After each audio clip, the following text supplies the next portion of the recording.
Hello guys, welcome back to a new brand mini vlog. तो आज का vlog करते हैं अपने गांव से स्टार्ट। सुबह को बादल छाए हुए थे, आसमान खूबसूरत नज़र आ रहा था। मैं और मेरे कज़न निकल पड़े अपनी मंजिल की तरफ। रास्ता बहुत ही हल्का है हमारे गांव का और पत्थर ही पत्थर हैं, रोड अच्छे नहीं बने हुए। तो मैं पहुंच गया शॉप पे। तो अकेला था आज, क्योंकि आज हमारे जगह के मिस्त्री आए हुए थे। मैं सामान निकाल कर थक गया था, गर्मी बहुत ज़्यादा हो गई थी, क्योंकि अकेले सामान निकलना एक बड़ी मुसीबत बन जाती है हमारे लिए।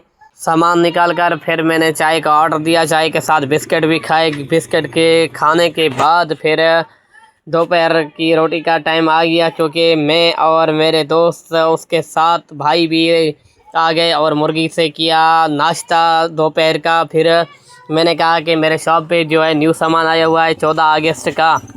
14 अगस्त हमारे लिए आज़ादी का दिन है, पाकिस्तान का एक खूबसूरत दिन, पाकिस्तान के आवाम के लिए खूबसूरत दिन, क्योंकि इस दिन में हम बिल्कुल आज़ाद हुए थे अंग्रेज़ों से और बड़ी कुर्बानियाँ दी थी हमारे मुल्क के सिपाहियों ने, ख़ास तौर पे कायदे-आज़म ने, जिन्होंने बहुत ही अच्छी और अपने शान के मुताबिक पाकिस्तान को आज़ाद करवाया। हमारे शॉप पे झंडे आ गए थे, किचर वगैरह और छोटे से स्टिकर भी बहुत सारे आ गए हैं, क्योंकि 14 अगस्त को हमारी खुद की भी तैयारी है। रोही में वहाँ पे मोटरसाइकिल की रेस होती है और हम अपने ग्रुप के साथ जा रहे हैं। जो भी हमारे साथ चलना चाहे वो कमेंट में बताए। ये दिन हमारे लिए एक ईद का दिन होता है, बहुत ही खूबसूरती का दिन होता है। हर कोई अपने दोस्तों के साथ मिलजुल कर बहुत ही इंजॉय करता है। फिर मैंने कहा कि छोटे गुड्डे आ गए अपने शॉप पे, उसका भी आपको विज़िट कराता हूँ। ये छोटे बच्चों की पसंद ये हमारे पास ऊँट भी और छोटे गुड्डे भी आ गए हैं। उसके साथ साथ और काफ़ी सामान भी आया हुआ है, मेहंदी और जो चिप्स कपड़ों को लगाई जाती है वो, और मशीन के गोटे वगैरह भी इधर मौजूद होते हैं। हर चीज़ आपको अवेलेबल मिलेगी।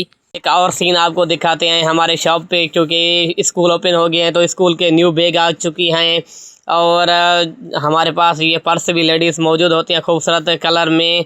उसके साथ साथ गर्मियाँ चल रही हैं तो गर्मियों में तार आपको काम आएगी, क्योंकि छोटे पंखे चलाने पड़ते हैं बैटरीज पे। तो बैटरी के ये इलाज के लिए ये हमारे पास तार भी है। उसके साथ साथ शीशे वाले गिलास भी मिल जाएंगे। उसके साथ साथ बुक स्टोर का सारा सामान, बुक के कवर और कली भी आपको मिल जाएंगे। फिर मैंने देखा कि ये सिंधी टॉपी पड़ी थी, वो मेरे अबू जान की थी। उसके साथ साथ आप पाकिस्तान का झंडा देख सकते हैं जो मैंने शॉप के बाहर लगाया हुआ है। उम्मीद है आज का छोटा व्लॉग लोगों को पसंद आया होगा। इधर ही वीडियो का करते हैं एंड, नई व्लॉग के साथ कल मिलेंगे। शुक्रिया, थैंक यू।